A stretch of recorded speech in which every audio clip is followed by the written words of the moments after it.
Saudações, amantes das artes marciais!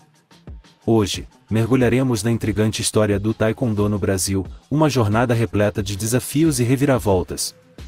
Desde sua introdução até os dias de hoje, testemunhamos as lutas políticas, as disputas pelo reconhecimento oficial e as complexidades em torno da certificação de faixas pretas, agora acentuadas com a presença do Kukyu. Vamos explorar a formação da Confederação Brasileira de Taekwondo, as divisões que moldaram a trajetória dessa arte marcial em solo brasileiro, e as razões por trás da fundação de novas organizações.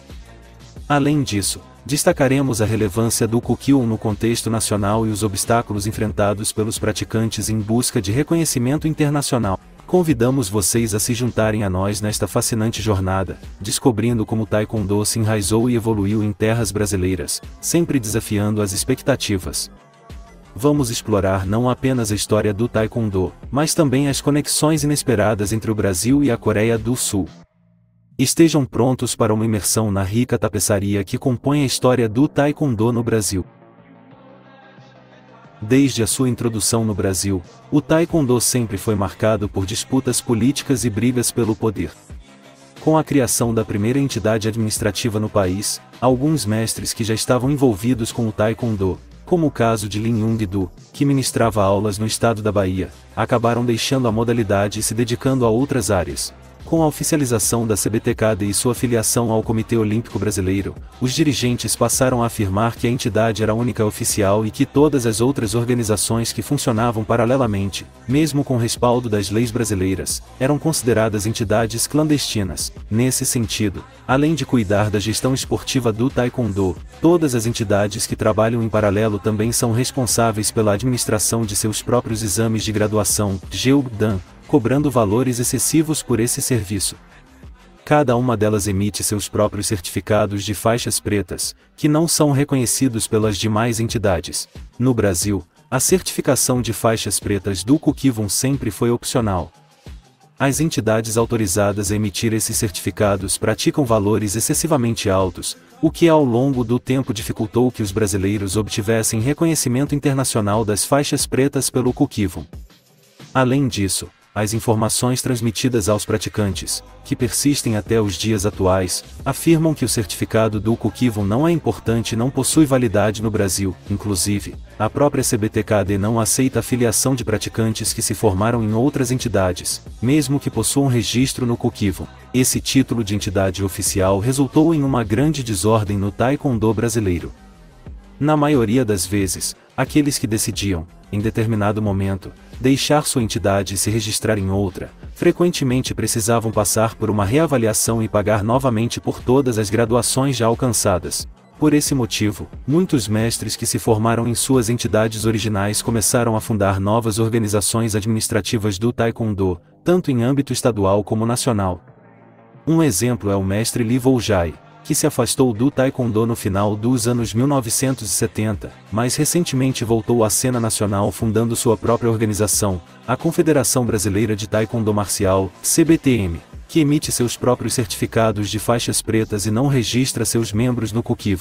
Todos esses aspectos relacionados aos exames de faixa preta, emissão de registros e certificações próprias, as dificuldades impostas pelas altas taxas financeiras desses exames para o público brasileiro e a crença de que os registros e certificados do Kukyu não têm relevância nem valor dentro do território nacional resultaram, ao longo do tempo, em mestres brasileiros com graduações nacionais elevadas, mas com pouca ou nenhuma certificação ou registro junto ao Kukyu. Este conteúdo apresentará, de forma cronológica, um breve resumo da introdução do Taekwondo no Brasil, a formação da primeira entidade nacional, a divisão do Taekwondo brasileiro, os motivos que levam os mestres a fundarem novas organizações, a pouca importância atribuída ao Kukyu no Brasil e a criação de um escritório de Taekwondo no país. A princípio, quando comparamos o Brasil e a Coreia do Sul, podemos pensar que são países muito distintos, pois estão em lados opostos do mundo e possuem idiomas, tradições e culturas muito diferentes. No entanto, se analisarmos mais cuidadosamente o curso da história, podemos constatar que, durante a Guerra Fria nos anos 1960, talvez esses dois países não fossem tão diferentes assim, uma vez que ambos enfrentaram frágeis democracias e acabaram caindo sob o domínio de duas ditaduras militares. Nesse período, os brasileiros discutiam sobre as reformas de base, que para os poderosos conservadores significava a perda de seus privilégios. Defendidas pelo então presidente João Goulart, essas reformas envolviam mudanças em todas as áreas, agrícola, urbana, política, nacional e educacional. Essa visão dividia a opinião dos brasileiros, e acima de tudo, desagradava grandes empresários e militares da ala conservadora. O Brasil também estava envolvido na discussão sobre a política externa independente, o que soava como comunismo para os Estados Unidos. Essa ideologia foi iniciada em 1961 pelo presidente Jânio Quadros e expressava o desejo do Brasil de se desvincular dos interesses norte-americanos. Essa proposta tinha como objetivo tirar o Brasil da polarização da Guerra Fria e colocá-lo em uma posição de negociação livre não apenas com os países do bloco soviético, mas também com as novas nações independentes da África e da Ásia, Turel, 2013. De acordo com Manzur, 2014, essas questões polarizaram as opiniões no Brasil e foram fundamentais para o golpe militar de 1964. Com o país em uma situação polarizada, marcado por greves e incertezas, os militares, apoiados pela ala conservadora da sociedade brasileira, realizaram um golpe de Estado, cerca de 3 anos após o golpe militar de Park Chung-hee na Coreia do Sul. Esse golpe foi visto como uma forma de salvar o país do caos e do comunismo, colocando a nação sob a proteção dos Estados Unidos. No meio de todas as turbulências políticas que ocorriam no país em 1969, a rápida visita do general Choi Hong-hai ao Rio de Janeiro talvez tenha passado despercebida. Choi estava iniciando uma série de visitas a países da América do Sul com o objetivo de promover a expansão do Taekwondo, vinculado à Federação Internacional de Taekwondo e ITF. No entanto, essa visita não passaria despercebida pelas autoridades do governo brasileiro, que o receberam na embaixada coreana.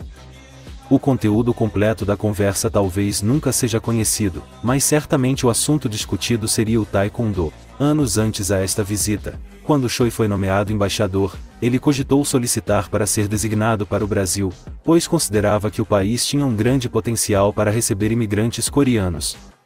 Contudo, ele desistiria da ideia e acabaria indo para a Malásia, em 1962, atendendo a um pedido de Choi Duk-shin, que na época era ministro de Relações Exteriores. Se Choi Hong-hai tivesse vindo ao Brasil em 1962, teria sido o introdutor do Taekwondo no país. Segundo Costa, Choi disse: "O brasileiro tem agilidade nos pés, vontade em aprender e é aberto a conhecer novas culturas." Além disso, para que o Taekwondo fosse difundido em toda a América do Sul, o início pelo Brasil foi considerado estratégico. Deste modo, naquele momento, Choi só precisava encontrar uma pessoa certa para a missão.